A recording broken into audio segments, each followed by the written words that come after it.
Tuluyan na nga nalaso ni Manuel ang isip ni Jigo. Isang masamang tao na din ito katulad ni Manuel.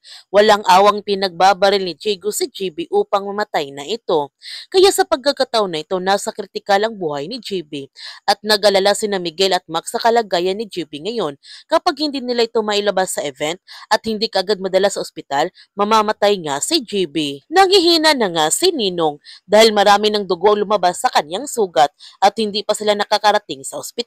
Sinabihan ni Ninong si Gab na siya nang bahala kay Tomas at huwag niya itong pababayaan. Habang si Tomas, hindi naman siya makakapunta sa kanyang ninong dahil kailangan pa niyang lumaban para sa kaligtasan ng kanyang mga kaibigan at higit sa lahat para makapaghiganti na rin siya nito sa ginawa nila sa kanyang ninong. Natatakot ng gusto si Miguel sa paglusob ni Tomas dahil napakadami na kanilang kalaban at mag-isa lamang si Tomas.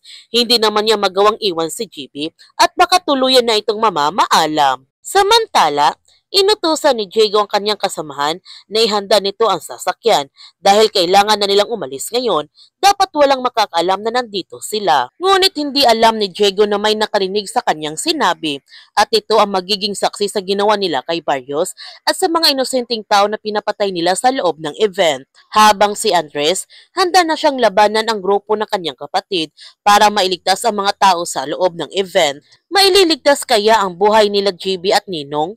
Yan ang ating abangan sa Incognito. Kung bago ka pa channel ko, don't forget to like, subscribe, and click notification bell para palagi kang updated sa mga videos in-upload ko. Thank you for watching and God bless to everyone.